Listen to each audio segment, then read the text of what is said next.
Hi there, I'm Fred Vanderpeer from Yieldworks, and I'm a guest interviewer today with Two Wheel Thunder TV, and I've got one of the godfathers of bike building, Dave Perewitz, with me. How are you doing, Dave? Pretty good, Fred. How you doing today? Good. Are you enjoying the show?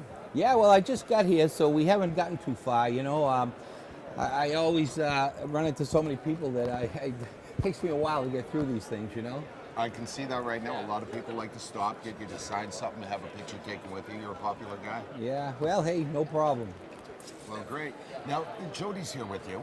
Yeah. And you have a very special, you have a very special girl and motorcycle with you. Yeah, we have her Bonneville bike. Last year we built a bike, full ground up bike, just to go land speed racing, mainly at Bonneville. Jody's been wanting to do this for the last 4 or 5 years. Every year she says, Dad, we got to build a bike and go to Bonneville. So last year, I guess, was the year. And it worked out great. I did a lot of homework. We had no background at all in building race bikes, and Jody's never ridden anything like that. You know, she's been riding motorcycles since she was a kid. So anyway, we built the bike, 100 cubic inch, blown and injected twin cam. And our goal in the beginning was to set a land speed record. The land speed record was 178. So we were shooting kind of high. And so as it turned out, she did 3 land speed records, and she ran 203, which makes her the first woman in history to go over 200 on an American bike. So she did it the Perewitz way. Yeah. Well done, well done. No underachievers in this family, are there? Oh no, I'm pretty proud of her. She did a great job riding the bike, you know, and that bike is not easy to handle at 200 miles an hour. Sure. But worked out great. So she's here with the race bike signing autographs. Now, obviously, it takes nerves of steel to be running at 200 miles an hour. If any of you have been on top of a Harley doing 105, 110, can you imagine what 200 is like? Yeah, no, that's for sure. How about custom bike building? Well, you know, the market has changed so dramatically. Right now, we're doing mostly baggers. My shop is full of baggers from one side to the other.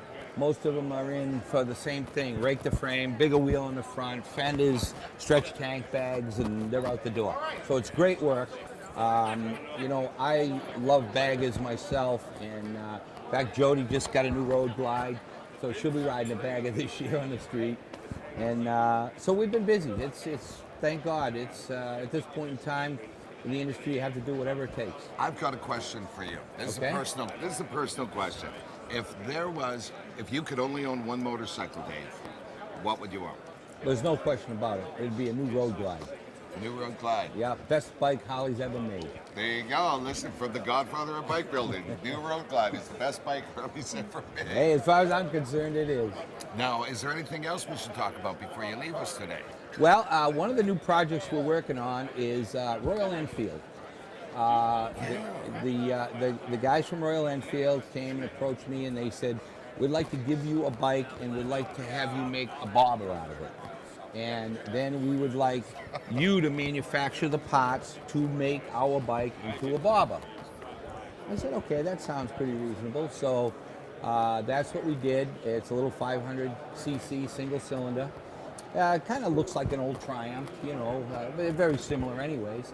And so the Royal Enfield was debuted 2-3 weeks ago at the Jacob Javits Center in New York City, and it went over huge. It was a complete success.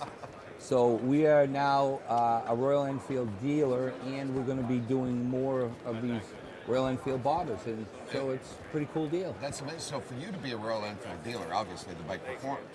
The bike is really a cool little bike, and it opens the door for a lot of people, especially women, to get on something and feel more comfortable. You know, the big thing was the seating position is very high on the stock Royal Enfields. So they told me, if you could lower that seating position 2 inches, boy, that would really make a huge difference. And you have.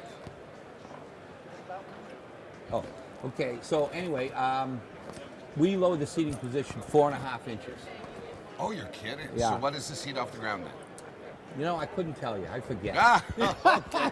Well, anyway, we're going to sign off here today. But from Dave Perewitz and Fred Van Peer, have a great day from Riding On. Thank you. Thanks.